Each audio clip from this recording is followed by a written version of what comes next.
বন্ধুসকল স্বাগতম জনাইছোঁ মোৰ অন্য এটা নতুন ভিডিঅ'লৈ। আজি মই আমাৰ গাঁৱৰ ঘৰত খুৰাহঁতৰ ঘৰত আহি পেলাই ছাতৰ ওপৰত জলকীয়া ছিগিছোঁ। তাৰ লগতে জলকীয়া ছিগি থাকোঁতে জলকীয়া ঠিকে আছে, আপোনালোকে দেখিছে জলকীয়া মই ছিগিছোঁ। আৰু জলকীয়া ছিগাৰ পিছতে এটা বস্তু লক্ষ্য কৰিলোঁ, যিটো বস্তু হয়তো আপোনালোকে নিশ্চয় দেখা নাই। এল'ভেৰা দেখিছে, এল'ভেৰা নিশ্চয় দেখিছে। এল'ভেৰাৰ ফুল জানো আপোনালোকে কেতিয়াবা দেখিছে?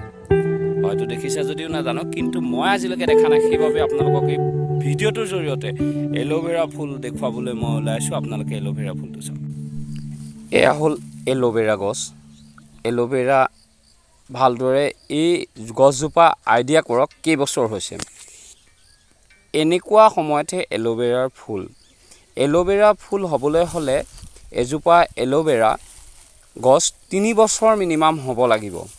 আৰু 3 বছৰৰ পিছতহে যেতিয়া ফুল ধৰে আৰু তেতিয়াহে আপোনালোকে ইয়াৰ ঔষধিৰ 100% গুণ ঔষধি গুণ আহে আৰু তেতিয়া মুখত লগালে আপোনাৰ সঠিক কামত দিয়ে।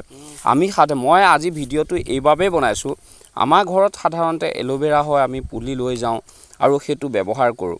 সেইটোৱে জানো সঠিক ৰূপত আমাক ঔষধি গুণৰ কাম কৰে, কেতিয়াবা কামত নিদিয়ে।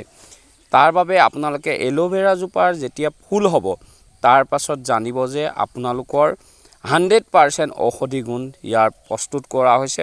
আৰু সাধাৰণতে এল'ভেৰা ইমান দিনলৈ নাৰাখেই, ময়ো আপোনালোকক দেখুৱাইছোঁ এল'ভেৰা ফুল।